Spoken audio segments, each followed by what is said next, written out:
इस लेक्चर में हम डिस्कस करेंगे कंट्रोल ऑफ डीसी ड्राइव्स। तो डीसी ड्राइव्स बताने से पहले हम ये पहले आए हैं कि ड्राइव्स होती क्या है। तो पहले हम ड्राइव को अगर डिफाइन करें तो definition of drives is the system employed for motion control are called drives. मतलब किसी भी डिवाइस में, किसी भी सिस्टम में अगर हम मोशन को कंट्रोल कर रहे हैं तो उस कंट्रोल के पूरा का पूरा ये सिस्टम आता है। ड्राइव मतलब मोटर, या मोटर के अलावा कोई दूसरा सिस्टम जो मोशन प्रोवाइड कराए, लोड और उसका पूरा कंट्रोल स्ट्रेटेजी, ये सारा कुछ मिलाने के बाद में जो सिस्टम हमारे पास मिलता है उस सिस्टम को हम कहते हैं ड्राइव्स। हम इसका अगर कोई एग्जाम्पल लें, जैसे इलेक्ट्रिक कार का हमने एग्जाम्पल लिया, तो हमने सप्लाई लगाई तो मोटर ऑन हो जाएगी, मोटर ऑन हो जाएगी तो वो चलने लगेगी। लेकिन इसको हम ड्राइव नहीं कहेंगे। ड्राइव का मतलब है कि जो मोटर हमें प्रोवाइड कराएगा मोशन, वो एज पर अवर चॉइस होना चाहिए, एज पर अवर डिज़ायर होना चाहिए, जो हमें डिज़ायरेबल है, जिस चीज़ की हमारे पास रिक्वायरमेंट है, कितनी हमें स्पीड चाहिए, कितने लोड पर। तो ये सारा का सारा सिस्टम इसको कंट्रोल करने को, इसको हम कहते हैं ड्राइव्स। अब ड्राइव्स के अंदर जो मोशन प्रोवाइड कराने वाला पार्ट है, जिसको हम कहते हैं प्राइम मूवर। तो प्राइम मूवर हमारे पास इंजन भी हो सकता है विच इज मैकेनिकल डिवाइस, या मोटर हो सकती है विच इज इलेक्ट्रिकल डिवाइस। तो इसमें depending on the prime mover हम इसका नेमनक्लेचर कर सकते हैं। तो अगर प्राइम मूवर इलेक्ट्रिकल मोटर है तो उसको हम कहते हैं इलेक्ट्रिकल ड्राइव्स, और अगर प्राइम मूवर मैकेनिकल इंजन है या टरबाइन है या मैकेनिकल कोई भी हमारा पास सिस्टम है तो हम उसको कहते हैं मैकेनिकल ड्राइव्स। हम यहाँ पे बात कर रहे हैं इलेक्ट्रिकल ड्राइव्स की। अब इलेक्ट्रिकल ड्राइव्स में भी हम अगर डिफरेंट क्लासिफिकेशन पे जाएं तो क्लासिफिकेशन तो हमारे पास बहुत अलग अलग तरह के हैं। हम इसमें मेन इसी चीज़ पे हम जा रहे हैं कि as per the motor used, जो हमारे पास मोटर जिस तरह की हम यूज कर रहे हैं, अगर मोटर एसी मोटर है, बाकी सारा सिस्टम हमारे पास कुछ भी सही, उससे हमें मतलब नहीं है। लेकिन अगर हमारे पास मोटर एसी है तो हम उसको कहेंगे एसी ड्राइव, और अगर मोटर हमारे पास डीसी लग रही है उसको हम कहेंगे डीसी ड्राइव। चाहे हम इनपुट में जो सप्लाई दे रहे हैं वो एसी या डीसी है, इससे कोई मतलब नहीं है। लेकिन जो मोटर जिस तरह का टाइप होगा हम उसके हिसाब से नेम रखते हैं अपनी ड्राइव का। अगर मोटर एसी है तो एसी ड्राइव, मोटर डीसी है तो डीसी ड्राइव। अब स्टार्ट करते हैं इसमें कंट्रोल ऑफ डीसी ड्राइव। तो किसी भी ड्राइव को स्टार्ट करने से पहले हमें पहले उसमें यूज होने वाली मोटर की बेसिक कैरेक्टरिस्टिक्स के बारे में पता होना हमें जरूरी है। तो जब हम डीसी ड्राइव की बात कर रहे हैं, इट मीन्स यहाँ पर जो हमारे पास मोटर यूज होगी वो डीसी मोटर होगी। तो हम पहले रिकॉल करते हैं जो हमने डीसी मोटर के बारे में जो थोड़ा सा पढ़ा हुआ है। तो बेसिक डीसी मोटर के लिए मैं यहाँ पे ले रहा हूँ सेपरेटली एक्साइटेड डीसी मोटर। और एक बार हमने उसके लिए स्टडी कर लिया तो हम सारी की सारी प्रॉपर्टी उसके डिफरेंट इंटरकनेक्शन करने के बाद में, चाहे शंट हो या सीरीज हो, किसी भी तरह की मोटर के लिए उसको हम फाइंड आउट कर सकते हैं। सेपरेटली एक्साइटेड डीसी मोटर, तो उसके दो पार्ट हमारे पास होंगे। एक तो आ गया हमारे पास आर्मेचर,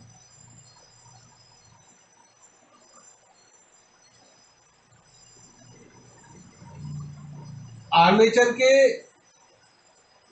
जो कम इक्वलेंट पैरामीटर्स हैं, वो पैरामीटर्स में इक्वलेंट रेजिस्टेंस आर ए, जो कि डिस्ट्रीब्यूट होता है पूरी पूरी वाइंडिंग पर, लेकिन उसको हम एक लंब वैल्यू आर ए से इसको डिनोट कर देते हैं। एक back EMF EB, back EMF EB back नाम इसका इसलिए आता है क्योंकि ये सप्लाई के अपोजिट डायरेक्शन में यहाँ पे आती है, अपोजिट पोलरिटी में। यहाँ पे मैं VDC को अगर अप्लाई यहाँ पे ऐसे करके कर रहा हूँ तो इसके सीरीज अपोजिशन में ये अपने आप डेवलप होती है EB, इसलिए इसका नाम आता है बैक EMF। इसका इंडक्टेंस LA, लेकिन अगर हम यहाँ प्योर DC की बात कर रहे हैं तो प्योर DC में क्योंकि rate of change of current नहीं होता है तो हम वहाँ पे LA को नेग्लेक्ट कर सकते हैं। तो अभी हम बेसिक प्योर DC की बात कर रहे हैं तो उस टाइम हम LA को नेग्लेक्ट कर रहे हैं। बाद में जब हम एक्चुअल DC ड्राइव लेंगे, जब हम देखेंगे कि प्योर DC की बजाय उसमें हम अप्रोक्सीमेट DC लें तो हमें LA को भी इनकॉर्पोरेट अपनी कैलकुलेशन में करना होगा। इसके साथ में फ्लक्स लगाने के लिए इसकी दूसरा जो सर्किट है, दूसरा सर्किट हमारे पास होता है फील्ड वाइंडिंग का, तो दूसरा हमारे पास आ गया फील्ड वाइंडिंग। फील्ड वाइंडिंग में करंट IF और IF के प्रोपोर्शनल हमारे पास चलता है फ्लक्स फाई। यहाँ पे हम सप्लाई लगा रहे हैं प्लस माइनस VF। VDC 10 निकलने के बाद में इसमें current IA means armature current. इसकी जो बेसिक इक्वेशन है DC मोटर की, वो हम सिर्फ दो इक्वेशंस पे ही सारी की सारी ड्राइव्स को या किसी भी तरह की कैलकुलेशन हम कर सकते हैं। जो बेसिक दो इक्वेशन इसमें हमें यूज करनी है, पहली है हमारे पास बैक EMF की। बैक EMF हमारा होता है EB equal to NP phi Z over 60A। इसमें EB is the back EMF जिसको हम वोल्ट के अंदर मेजर कर रहे हैं, यूनिट वोल्ट है। N is the speed of motor, जिस स्पीड से इसका रोटर हमारे पास घूम रहा है वो स्पीड है N। और N हम यहाँ पे जो यूनिट है वो है unit RPM, revolution per minute. P is the number of poles. DC machine के अंदर जितने हमारे पास पोल्स होंगे वो सारे के सारे इवन नंबर ऑफ पोल्स में होते हैं, means in a pair of north and south pole. तो जाहिर सी बात है नॉर्थ और साउथ दोनों को दोनों होना जरूरी है, तो इवन नंबर ऑफ पोल्स होंगे तो वो पोल्स 2, 4, 6 किसी भी नंबर में हो सकते हैं। P is the number of pole, phi is the flux, useful flux per pole. जितने भी हमारे पास पोल्स हैं उनकी वजह से हमारे पास फ्लक्स जो हमारे पास जनरेट होगा वही सारा फ्लक्स EMF के काम में आता है, वही वाला फ्लक्स हमारा काम में आता है हमारे टॉर्क के। Z are the number of total number of conductors, जितने भी सारे हमारे पास कंडक्टर्स लग रहे हैं आर्मेचर के अंदर, उन सारे कंडक्टर्स का नंबर है, काउंटिंग है, उसको हम Z से डिनोट करते हैं। A is the number of parallel paths. सारे के सारे जितने भी हमारे पास Z कंडक्टर्स हैं उन कंडक्टर्स को depending on the voltage and current rating series of parallel connection में उसको किया जाता है कनेक्ट। तो जो टोटल नंबर ऑफ पैरेलल पास आते हैं वो उनको हम A से डिनोट करते हैं। ये दो तरह की अलग अलग इसके अंदर बाइंडिंग होती है, लैप बाइंडिंग और वेव बाइंडिंग। जहां पर लैप बाइंडिंग होती है वहां पर A equal to P means number of parallel path number of poles के बराबर होते हैं, और वेव बाइंडिंग में number of parallel path are always 2। अब दूसरी इक्वेशन हमारे पास इसके साथ में हमारे पास आती है वो है टॉर्क की। Torque proportional to phi IA। Phi is the flux per pole जो हमने यहाँ पे लिया हुआ है, and IA is the armature current. तो इन दोनों इक्वेशन को यूज करके ही हम सारी की सारी इक्वेशन को या सारी की सारी इसकी एनालिसिस को कंट्रोल को इसमें कर सकते हैं। अब स्पीड कंट्रोल के लिए हम यहाँ पे इस पहली वाली इक्वेशन को ही अकेला यहाँ पे देखें तो हमारे पास आती है E equal to NP phi Z 60 है।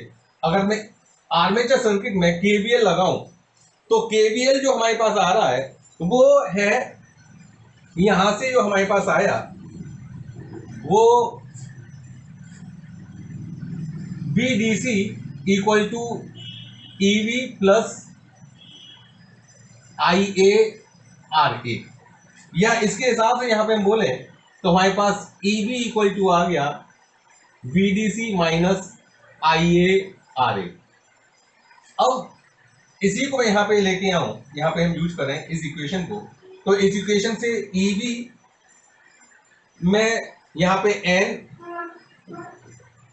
स्पीड है which is variable, T number of poles ये कांस्टेंट है, फाई वेरिएबल भी हो सकता है कांस्टेंट भी हो सकता है, इसको हम वेरिएबल मान के चल रहे हैं, जेड कांस्टेंट टर्म है, नंबर ऑफ कंडक्टर्स को हम चेंज नहीं कर सकते, नंबर पैरेलल पाथ ये भी हमारे पास फिक्स है किसी मशीन में। तो यहां से हमारे पास आता है कि this is EV proportional to N phi, ये अकेला सिर्फ इतना निकल के आया, बाकी सारी चीजें हमारे पास कांस्टेंट आ गई। और इसके साथ यहाँ पे दूसरा हम देखें, और N is proportional to EV over phi, और जब ईवी की वैल्यू यहां से हम कैलकुलेट कर ली कि this is VDC minus I A R A, so it means N is proportional to VDC minus I A R A over five. अगर हम अकेले इसी फार्मूला को देखें तो यहां से हमारे पास बात समझ में आ जाती है कि जो मोटर की स्पीड है, स्पीड को हम सिर्फ इसी फार्मूले से कंट्रोल कर सकते हैं। तो इसको कंट्रोल करने के हमारे पास डिफरेंट मेथड्स हैं। वो हमारे पास कौन कौन से मेथड हो सकते हैं? पहला कि यहां पे अगर मैं आर ए को चेंज करूं, अगर किसी भी तरह से हम आर ए को चेंज करें, it means it will affect the value of N. अब आर ए को तो हम चेंज नहीं कर सकते क्योंकि ये armature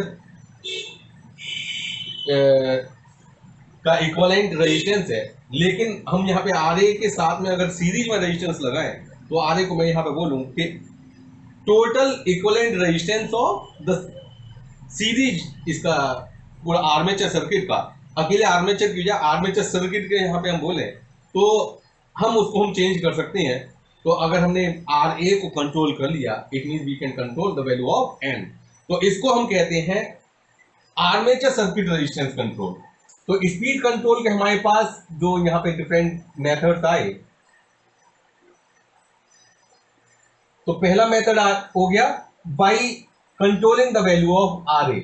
controlling the value of R A, इसको हम कहते हैं armature circuit resistance control. Armature circuit resistance control. Second one अगर यहां पे हम देखें फ्लक्स फाई, अगर हम फ्लक्स फाई को कंट्रोल कर लें, और फ्लक्स फाई को हम कंट्रोल कैसे कर सकते हैं, वो हमारे फील्ड वाइंडिंग में अगर हम आई एफ को कंट्रोल करें, वी एफ को चेंज करके, या इसके सर्किट में हम सीरीज में रेजिस्टेंस लगा के कैसे भी करके हम आई एफ को हम कंट्रोल करें, तो आई एफ को कंट्रोल करने से हम फ्लक्स फाई को कंट्रोल कर सकते हैं। अब जब हमने फाई को कंट्रोल किया तो इसको हम कहते हैं flux control. And third one ये हो गया आइए, ये हमारे हाथ में है नहीं है, दिस इज इंडिपेंडेंट टर्म। आइए हमको हम कंट्रोल नहीं कर सकते, आइए और सारी वैल्यू पर डिपेंड करता है। वीडीसी, अगर हम VDC means input DC supply को हम कंट्रोल करें तो भी हमारी स्पीड कंट्रोल हो सकती है। इसको हम कहते हैं आर्मेचर वोल्टेज कंट्रोल।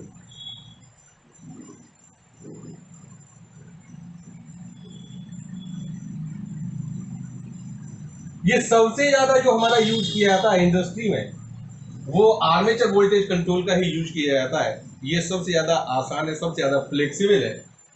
तो अभी वन बाय वन हम ये तीनों को डिस्कस करेंगे और बाद में डिटेल में हम जाएंगे आर्मेचर वोल्टेज कंट्रोल पर। तो स्टार्ट करेंगे हम पहले फर्स्ट वन को लेके। सबसे पहले हमने यहाँ पे लिया rheostatic control of shunt motor. अब ये शंट मोटर के लिए यहाँ सेपरेटली एक्साइटेड के लिए लिए हैं, दोनों के लिए एग्जैक्टली सेम है, सिर्फ यहाँ पे हमने फील्ड वाइंडिंग को पैरेलल में कनेक्ट कर दिया है, क्योंकि पैरेलल की वोल्टेज हमारी कांस्टेंट है या फिक्स डीसी है, तो इसको फील्ड पे कोई फ़र्क नहीं पड़ रहा है। तो इट मीन्स अगर सेम मेथड हम सेपरेटली एक्साइटेड के लिए अप्लाई करें या शंट मोटर के लिए अप्लाई करें, दोनों एग्जैक्टली सेम रहेंगे। अब इसमें हमने क्या किया, जो आर्मेचर सर्किट है, आर्मेचर सर्किट में का अपना खुद का जो इक्विवेलेंट रेजिस्टेंस था आर ए, तो वो तो एज इट इज है ही है, ई भी इसकी बैक ईएम है। इसके संग में हमने एक काम ये किया हुआ है कि इस सीरीज में वेरिएबल रेजिस्टेंस या एक रियोस्टेट लगा दिया है। रियोस्टेट लगाने की वजह से इसका नाम rheostatic control of motor, DC motor हो जाता है। यहाँ पे हम शंट मोटर का हुआ तो ऑफ शंट मोटर लिख दिया। तो इसमें डिफरेंट, पहले टर्म्स को यहाँ पे बता दूं। V is the supply voltage which is fixed DC supply, R is the external resistance और जिसको हम कहें कंट्रोल रेजिस्टेंस ये है, IA is the armature current, I the total load current, RA equivalent resistance of the armature, phi is the flux per pole, IF is the field current.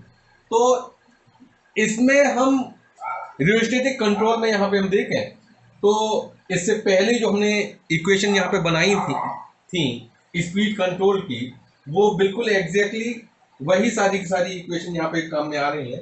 तो इसको हम use करेंगे पहले नो लोड कंडीशन में और फिर बाद में लोड कंडीशन में एनालाइज करने के लिए। तो सबसे पहले हमने यहाँ पे लिया no load condition.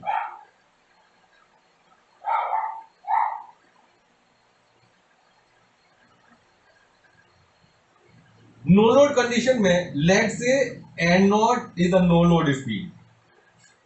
No load पे जो हमारे पास रेटेड स्पीड है इसको हम एन नॉट बता रहे हैं, जिसमें आर की वैल्यू 0 अगर हम यहाँ पे लेते हैं, एक्सटर्नल रेजिस्टेंस ना लगाएं, जैसी रेटेड वैल्यू है रेटेड सारी कंडीशन इसके लिए हम अप्लाई करें, उस टाइम पे बिना लोड की हमारे पास स्पीड आ रही है उसको हम डिनोट कर रहे हैं बाई एन नॉट। तो अभी हमने इक्वेशन जो यहाँ पे ली थी वहां पे था जो बेसिक इक्वेशन हमारी थी N proportional to EB over phi.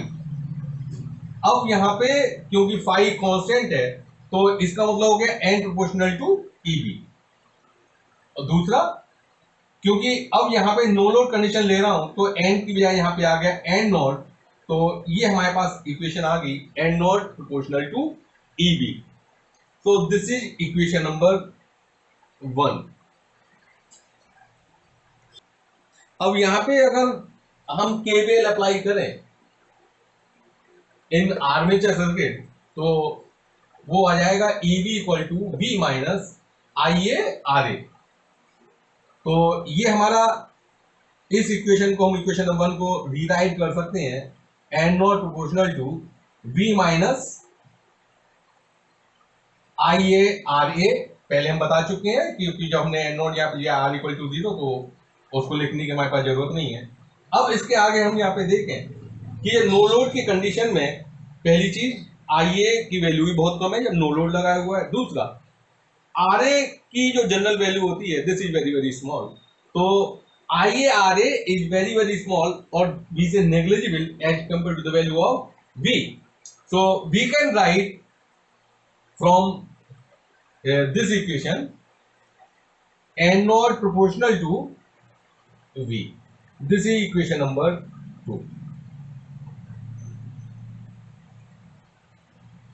अब हम आते हैं दूसरा लोड कंडीशन पर।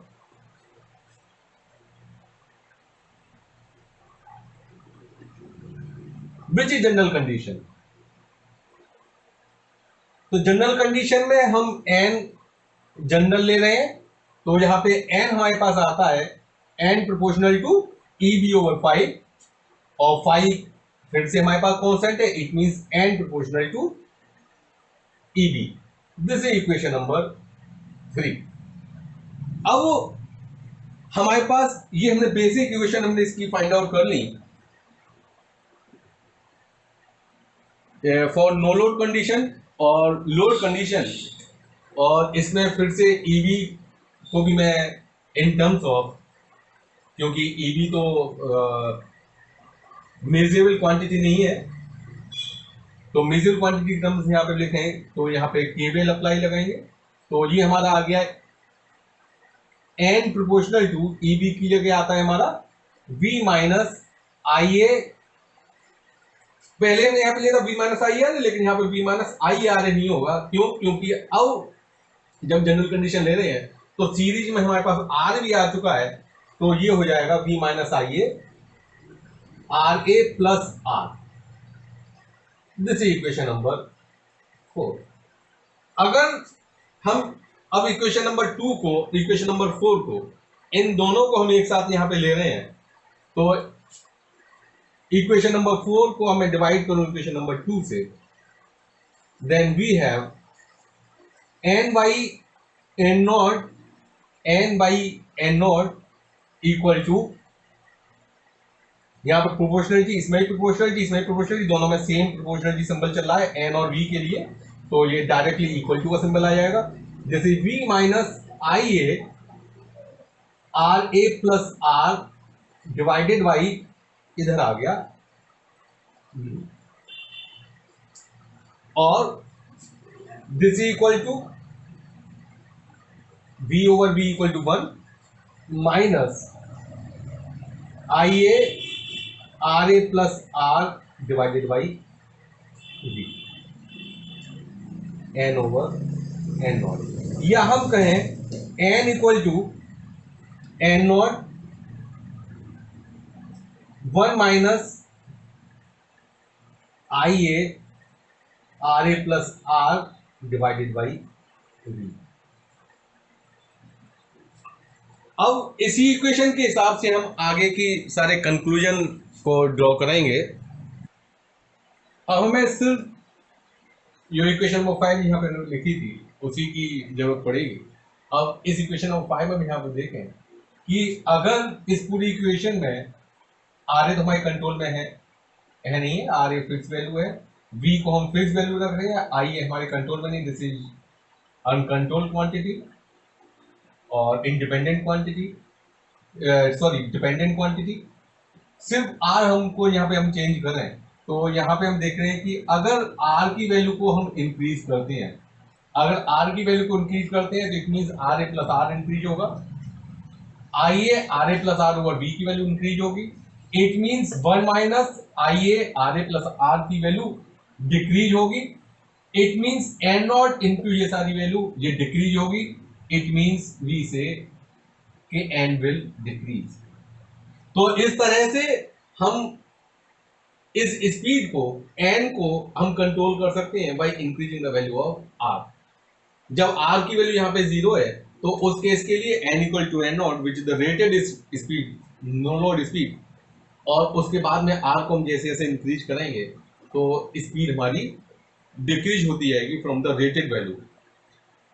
अगर मैं इसको ड्रॉ करता हूं इन ग्राफ, तो ग्राफ में हम यहाँ पे दो एक्सिस यहाँ पे लें, इधर आई ए और इधर हम यहाँ पे लेते हैं एन, ये दो वेरिएबल यहाँ पे अगर हम यहाँ पे लेते हैं एन और आई ए को, तो पहली कंडीशन कि जब आई ए की वैल्यू यहाँ पे पास 0 है, when I A equal to 0, अगर आई ए इक्वल टू यहाँ पे 0 कर रहे हैं तो implies N equal to N. It means जब आई ए की वैल्यू यहाँ पे 0 है तो एन इक्वल टू यहाँ पे हमारे पास आ गया एन नॉट। दूसरा हम यहाँ पे देख रहे हैं एन और आई ए ये एक लीनियर रिलेशनशिप में है। दूसरा कि when n इक्वल टू 0, अगर हम n इक्वल टू 0 यहाँ पे सॉरी पुट करें तो आई ए की वैल्यू हमारे पास क्या आएगी, तो उस केस में n equal to 0 means 1 minus I R A plus R over B equal to 0 और I A R A plus R over B equal to 1। तो इसके हिसाब से हमारे पास आता है I A equal to B divided by R A plus R. तो ये हमारा पॉइंट यहां पे आ गया, this is I A equal to B divided by R A plus are, और बीच में क्योंकि लीनियर है इक्वेशन तो हम डायरेक्टली इन दोनों पॉइंट्स को लीनियरली कनेक्ट कर सकते हैं। तो ये वाला पॉइंट अगर यहां पे हम देखें, इस पॉइंट पे क्योंकि करंट की वैल्यू जो I equal to B over R A plus R, इस करंट पर स्पीड 0 हो जाती है। स्पीड 0 हो जाने के मतलब है कि मोटर या ड्राइव अब कि इसकी स्पीड जीरो हो गई, it means this is stalling condition. तो इस करंट को हम कहते हैं स्टॉलिंग करंट।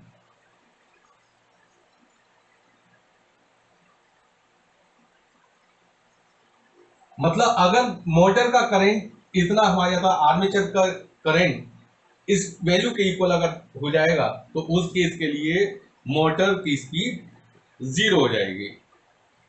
अब इसके हम एडवांटेज और डिसएडवांटेजेस यहां पे हम देखें तो एडवांटेज इसका यह है कि ये मेथड सबसे ज़्यादा सिंपल है। इस मेथड में हमने सिर्फ एक एक्सटर्नल रियोस्टेट या एक्सटर्नल रेजिस्टेंस हमने सीरीज में कनेक्ट किया था, उसी से हमारा सारा कुछ काम हो गया। तो इट मीन्स ये इकोनॉमिकल भी है। लेकिन इसके अगर हम डिसएडवांटेजेस यहाँ पे देखें तो डिसएडवांटेजेस इसके हमारे पास और भी बहुत सारे हैं। तो वो डिसएडवांटेज में सबसे पहला डिसएडवांटेज हमारे पास जो आया वो ये है कि यहाँ पे हमने देखा कि जो स्पीड ऑफ मोटर है वो सिर्फ कंट्रोलर रेजिस्टेंस का फंक्शन नहीं है, इसके संग में करंट भी संग में चलता है आइए, जो कि हमारे कंट्रोल में नहीं है। हम स्पीड कंट्रोल हम उसी को अपना सक्सेस मानेंगे जिसमें जो वेरिएबल हम अप्लाई कर रहे हैं, जो हम कंट्रोल कर रहे हैं, सिर्फ उसी का फंक्शन रहे स्पीड। दैट इज अगर हम आइडल कंडीशन माने इस सर्किट की या इस मेथड की, तो speed should be only a function of controller resistance R, जो जैसा कि यहां पे नहीं है। दूसरा जो इसका डिसएडवांटेज है, दूसरे डिसएडवांटेज के लिए अगर हम यहां पे देखें इसकी एफिशिएंसी को, तो एफिशिएंसी कैलकुलेट करने के लिए हम यहाँ पे इनपुट और आउटपुट इसके कैलकुलेट करें तो आर्मेचर का जो इनपुट है, आर्मेचर इनपुट हमारे पास किस पे डिपेंड करता है, जो हमारे पास आर्मेचर सर्किट का भी मैंने इक्विवेलेंट सर्किट बनाया था उसके हिसाब से यहाँ पे देखें आर्मेचर को जो इनपुट वोल्टेज दे रहे हैं वो input voltage total supply voltage V के इक्वल थी, और जो उसमें करंट इनपुट जो आ रहा था वो input current is IA। So input applied to armature circuit वो हमारे पास हो गया V into IA। And similarly armature जो हमारे पास आउटपुट दे रहा है जिससे हमें वर्जन मिल रहा है, वर्जन हमारे पास डिपेंड करता है बैक EMF पे। So this is EB into IA। तो इसके हिसाब से यहां पे हम देखें power loss, power loss equal to कितना हो जाएगा, input minus output, input minus output. इन दोनों की वैल्यू हमने सब्स्टिट्यूट की तो हमारे पास ये हो गया input means VIA minus EBIA। अगर मैं VIA को कॉमन ले लूं then this is VIA 1 minus EBIA, और इसमें से मैंने कॉमन ले लिया VIA तो हमारे पास आ गया EBIA ओवर VIA, IA से IA कैंसिल हो गया और this is V minus 1 minus EB by B।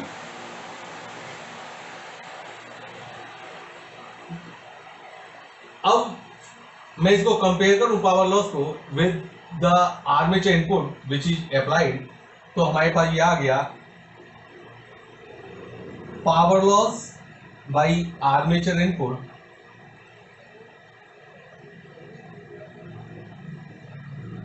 ये हो गया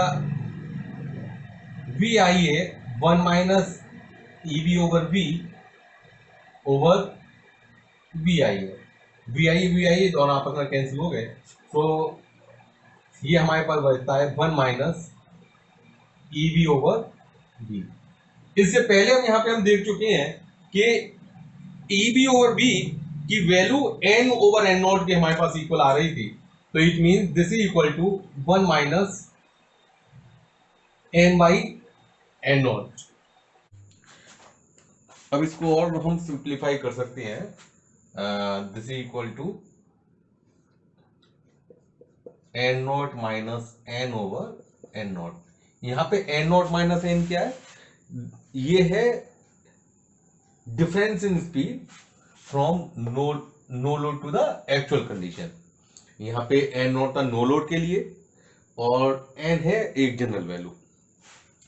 तो अब हम यहाँ पे इससे क्या कंक्लूजन निकाल सकते हैं, यहाँ पे एक छोटा सा एग्जाम्पल है कि अगर हम एग्जाम्पल के तौर पे हम यहाँ पे देखें कि अगर हमारे पास जो एन नॉट या नो लोड रेटेड स्पीड है, अगर वो नो लोड हमारे पास रेटेड स्पीड मान लिया कि 1000 आरपीएम है और हम अब अपनी मोटर को चलाना चाहते हैं n इक्वल टू लेट से 500 आरपीएम पे, तो उस केस के लिए हमारे पास power loss over armature out input यहां पे हम देखें तो ये कितना हो गया, n naught minus n, n naught minus n हो गया हमारा 1000 minus 500 divided by 1000 and this is equal to 500 by 1000 equal to 1 by 2। इसका मतलब ये हुआ कि जितना हम आर्मेचर इनपुट यहां पे हम दे रहे हैं उसका आधा तो हमारा चला गया पावर लॉस, या फिर हम कहें कि एफिशिएंसी हमारे पास आ गई, ये बचेगी 50%। और इसी तरह के अगर मैं दूसरा अगर एग्जाम्पल देखूं कि यहाँ पे एन नॉट तो हमारे पास वही है, अगर यहाँ पे हम स्पीड डिजायरेबल स्पीड हमारे पास सिर्फ अगर 100 आरपीएम है, तो उस केस के लिए ये वाली कंडीशन हमारे पास हो जाएगी 1000 माइनस 100 डिवाइडेड बाई 1000, तो ये हमारा आया 900 बाई 1000। तो इसके हिसाब से ये हमारा बैठता है 90%। इट मींस कि अगर 1000 आरपीएम वाली मोटर को हम 100 आरपीएम पे अगर चलाना चाहें तो इस मेथड को यूज करने पर हमारा 90% जो पावर है वो पावर लॉस नहीं चली जाएगी। इट मींस इस तरह के मेथड को हम बहुत कम स्पीड के लिए अप्लाई नहीं कर सकते। इतनी कम स्पीड के लिए करेंगे तो हमारी एफिशिएंसी बहुत ज्यादा कम रहेगी। ये हम तभी कर सकते हैं अगर ये कंपेरेबल टू जहां पे हमारे पास मतलब ये नॉट अप्लाइड, इस तरह का भी नॉट अप्लाइड, लेकिन अगर हम चाहें n की value comparable to n naught, it means अगर n नॉट इक्वल टू 1000 है और n हम चाह रहे हैं लेट से 950 आरपीएम, तो उस केस के लिए जो हमारा पावर लॉस हमारे पास ये आएगा, ये हमारा आ गया 1000 माइनस 950 ओवर 1000, तो इस तरह से आया 50 बाई 1000 और ये हमारा रहता है 5%, जो कि एक तरह से एप्लीकेबल है कि हम 5% तक लॉस के लिए यहां पे हम देख सकते हैं। तो इट मींस अगर हमें स्पीड वेरिएबल स्पीड की हमें जरूरत है, स्पीड कंट्रोल की जरूरत है रेटेड स्पीड से बस थोड़ी सी कम ज्यादा के लिए, तो उस केस के लिए तुम्हारा ये वाला मेथड बहुत अच्छा है, एडवांटेजेस है। लेकिन जहां पे हमारी स्पीड की रिक्वायरमेंट बहुत कम स्पीड के लिए वहां पे इस मेथड को हम अप्लाई नहीं करेंगे। और दूसरा, इसका हमने पहले भी देखा था जो सर्किट डायग्राम बनाया कि इस वाली मेथड को हम अप्लाई कर रहे हैं सिर्फ और सिर्फ speed less than the rated speed, लेकिन speed of than the rated speed हम इस मेथड से अप्लाई नहीं कर सकते। Second method is called the field control. यहां पे हमने क्या किया है कि जो फील्ड वाइंडिंग है, फील्ड वाइंडिंग में एक एक्सटर्नल रेजिस्टेंस यहाँ पे लगा दिया, रेजिस्टेड या वेरिएबल रेजिस्टेंस हमने आर इन सीरीज करा दिया है, R S H, this is the equivalent resistance of field winding. तो net resistance of field winding हमारे पास हो गया R plus R S H. जो हमने बेसिक इक्वेशन अभी ली थी स्पीड की, तो according to that N proportional to था ई बी ओवर 5, या हम कहें कि ई बी की जगह हमारे पास आ गया v minus I A R A over 5। अब क्योंकि आर्मेचर सर्किट का जो इक्विवेलेंट रेजिस्टेंस है R A, this is very very small, तो I A R A can be neglected as compared to value of V, so we can write N proportional to v over 5। अब क्योंकि यहाँ पे v supply voltage को हम fix supply ले रहे हैं, तो it means v is again constant and we say n is inversely proportional to 5 which is the flux, useful flux per pole. अब ये वाला जो फ्लक्स फाई है, ये फ्लक्स फाई हमारे पास आता है इस वाइंडिंग से। अब पहली चीज तो ये है कि किसी भी पैरामीटर्स को, मशीन पैरामीटर को हम रेटेड वैल्यू से नीचे तो ले आ सकते हैं, लेकिन ऊपर नहीं ले आ सकते। इट मींस उसकी वैल्यू को रेटेड वैल्यू से इंक्रीज नहीं कर सकते। दूसरा, जो हमारे पास फ्लक्स फाई को अगर हम इंक्रीज करते भी, फ्लक्स फाई की वैल्यू हमारे पास डिपेंड करेगी आईएसएच की वैल्यू। अगर IS in the linear region और द मैग्नेटाइजेशन कर्व, अगर आईएसएच की वैल्यू को जितना इंक्रीज करेंगे उतनी फ्लक्स फाई की वैल्यू इंक्रीज करती है। बीएच कर्व में यहाँ पे हम देखें, this is H, this is B, तो h की वैल्यू हमारे पास होती है N I over L, where n यहाँ पे स्पीड नहीं, नंबर ऑफ टर्न्स की बात यहाँ पे कर रहे हैं, number of turns, b is the flux density, phi जो हमारे पास आती, ये b की वैल्यू हमारे पास होगी पाई ओवर a। तो इट मींस ये सिर्फ a तो कांस्टेंट है, इट मींस यहाँ पे वेरिएबल टर्म पाई आ गया। सिमिलरली n और l कांस्टेंट है, तो I which is I F ये हमारे पास आ गया। It means B H curve जो हमारे पास है वो आई एफ और फाई के बीच का भी कर्व हो गया, द सेम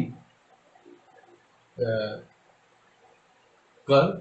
तो इसके साथ ये जो हमारा कर्व है, this is some sort of this thing.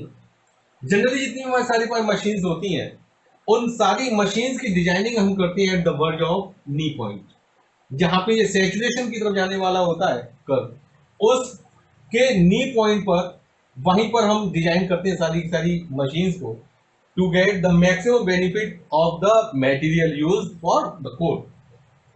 अब यहां पे हमने इसको किया, तो इट मींस अगर हम आई एफ की वैल्यू को बहुत ज्यादा बढ़ाएं, तो बहुत ज्यादा वैल्यू बढ़ाने के बाद में फाई की वैल्यू थोड़ी सी बढ़ेगी, और वो बढ़ेगी भी नहीं क्योंकि उसके बाद में यहाँ पे सैचुरेशन आ चुका है। तो इट मींस हम फाई की वैल्यू को बढ़ा ही नहीं सकते। हमारे पास एक ही ऑप्शन आता है कि हम फाई की वैल्यू को डिक्रीज करें। फाई की वैल्यू को डिक्रीज करने के लिए हमें आई की वैल्यू को डिक्रीज करना होगा। I it means I F, I S H, जो आई एस एच जो यहाँ पे है, इसको यहाँ पे हम डिक्रीज करें, तो इट मींस फाई की वैल्यू को डिक्रीज कर सकते हैं।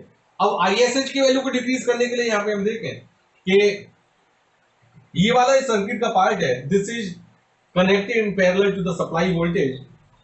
तो इस सर्किट का जो नेट रेजिस्टेंस है, net resistance R S H in series with R, जो आर को हमने एक्सटर्नल या कंट्रोलर रेजिस्टेंस को हमने कंट्रोल करने के लिए लगाया है, आर एस एच तो फिक्स है। इट मींस अगर हम आर की वैल्यू को इंक्रीज करें, तो R plus R S H की वैल्यू इंक्रीज हो जाएगी। अगर हमने आर को इंक्रीज किया, तो R plus R S H increase कर जाएगा, और R plus R S H increase कर गया, तो it means I S H decrease कर जाएगा। आई एस एच डिक्रीज कर गया तो फाई डिक्रीज कर जाएगा, और अगर फाई डिक्रीज कर गया तो इस इक्वेशन के हिसाब से यहां पे देखें, स्पीड विल इंक्रीज। तो इन दिस वे, अगर अकेला एक रेजिस्टेंस को हम कंट्रोल करने से इसकी स्पीड को हम कंट्रोल कर सकते हैं, और वो स्पीड भी हम स्पीड को इंक्रीज करा रहा है, इट मींस इसका हम यूज करेंगे रेटेड स्पीड से अब स्पीड को ले आने के लिए। तो यहाँ पे जो मेथड जो आया, ये मेथड हमारे पास बहुत ज़्यादा सिंपल हो गया, क्योंकि अकेले एक ही रेजिस्टेंस लगाने से हम स्पीड को कंट्रोल कर रहे हैं, और इस कंट्रोल का यूज किया जाएगा for the speed above the normal speed. लेकिन इसके डिसएडवांटेज में यहाँ पे हम देखें तो डिसएडवांटेज हमारे पास ये है कि हमने बताया था कि टॉर्क इज प्रोपोर्शनल टू होता है पाई आई ए। इट मींस अगर यहाँ पे हम ये देख रहे हैं कि स्पीड को कंट्रोल करने के लिए हमें फाई को डिक्रीज करना पड़ रहा है, जब फाई को हम डिक्रीज करेंगे तो इसमें पाई आई ए डिक्रीज होगा, इट मींस टॉर्क डिक्रीज करेगा। और टॉर्क डिक्रीज करेगा तो जो कि डिजायरेबल नहीं है, हमने टॉर्क को छेड़ा भी नहीं था, लेकिन टॉर्क अपने आप यहाँ पे चेंज हो रहा है, तो ये इसकी लिमिटेशन है। लेकिन यहाँ पे अब दूसरी एक चीज और देखें, फाई को डिक्रीज कर रहे हैं तो फाई को डिक्रीज करने पर एन तो इंक्रीज हो रहा है, लेकिन टॉर्क डिक्रीज हो रहा है। इन दोनों का प्रोडक्ट एन इंटू टी, एक इंक्रीज और एक decrease in the same ratio, it means N into T, this is constant. और स्पीड इंटू टॉर्क हमारा देता है power, it means this method of control give the constant power operation of the drive. Third one is the armature voltage control. This is the most versatile method. यहाँ पे मैं separately excited motor यहाँ पे ले रहा हूँ। Separately excited motor से हमें ये है कि इसका फील्ड इज कांस्टेंट। यहाँ पे जो हमने बेसिक इक्वेशन जो हमने पहले देखी थी, उस बेसिक इक्वेशन के हिसाब से हमारा क्या था कि n is proportional to EB over pi. अब क्योंकि यहाँ पे पाई कॉन्स्टेंट हम ले रहे हैं सेपरेटली एक्साइटेड में, तो it means n is proportional to EB। Again जो यहाँ पर सप्लाई वोल्टेज मैंने यहाँ पे अगर लगाई हुई है V, तो ये हो गया EB equal to B minus IRA, तो it means n proportional to V minus IARA। और ये हम पहले देख चुके हैं कि IARA is very very small as compare to the value of V, so we can say n is proportional to V। बड़ा सिंपल सा फार्मूला यहाँ पे पास आ गया कि अगर हम जितनी आर्मेचर को वोल्टेज जिस प्रोपोर्शन में हम यहाँ पे देंगे, उसी प्रोपोर्शन में स्पीड हमारे पास आएगी। अगेन ये हम पहले जो हमने बताया था कि किसी भी पैरामीटर्स को रेटेड पैरामीटर से ज्यादा नहीं ले जा सकते। It means we can not give V to the armature which is more than rated value. Rated value जितनी है हमारे पास आर्मेचर की वोल्टेज की, उससे ज्यादा हम वोल्टेज को अप्लाई नहीं कर सकते। तो इट मींस उससे नीचे या उससे कम वैल्यू को हम यहाँ पे अप्लाई कर सकते हैं। कम वैल्यू को अप्लाई करेंगे, इट मींस स्पीड भी रेटेड वैल्यू से कम तक ही आएगी। इससे स्पीड हम रेटेड स्पीड से ऊपर नहीं ले आ सकते। अब सवाल हमारे पास ये आता है कि जो हमारे पास जो वेरिएबल वोल्टेज हमारे पास कैसे करते मिले। तो वेरिएबल वोल्टेज लाने पाने का जो हमारे पास जो कन्वेंशनल जो मेथड रहा है वो ये है कि अप्लाइंग वोल्टेज डिवाइडर सर्किट। एक हमने टोटल वोल्टेज V जो थी, सप्लाई वोल्टेज V, ये हमने अप्लाई कर दी एक हाई वैल्यू ऑफ रेजिस्टेंस पर या रेजिस्टेड पर,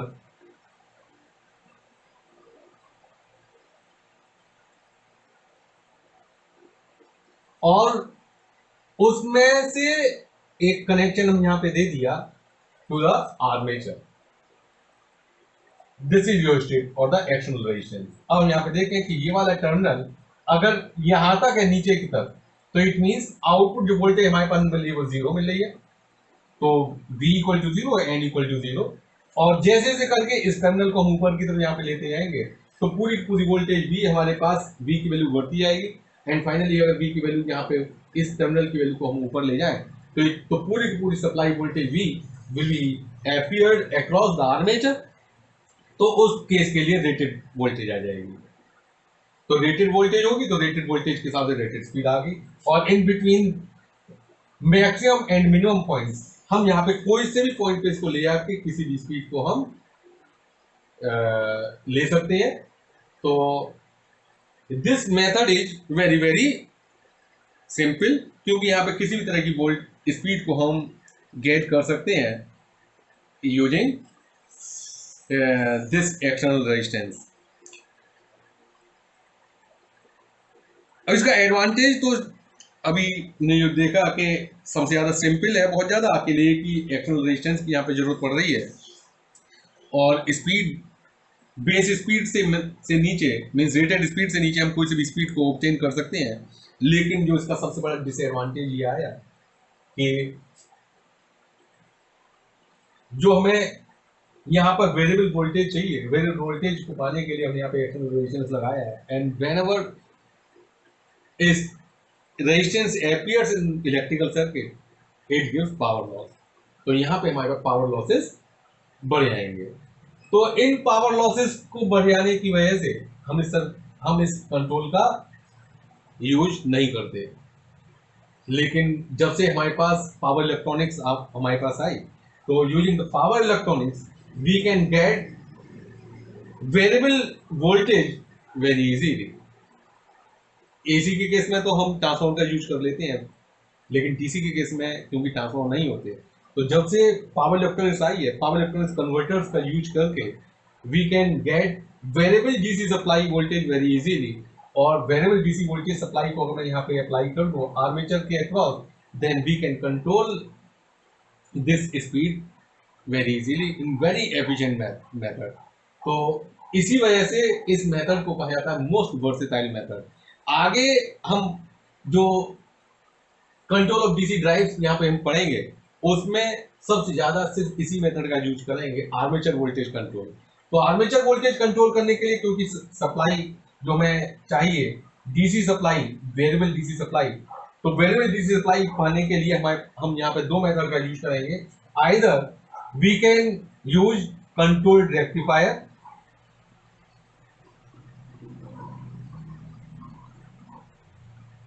कंट्रोल रेक्टिफायर में हम एसी अप्लाई करेंगे और हमें वेरिएबल डीसी मिल जाएगी, और वेरिएबल डीसी जो हम अप्लाई करेंगे इसके आर्मेचर के अक्रॉस, तो हमें स्पीड कंट्रोल आसानी के साथ मिल जाएगा।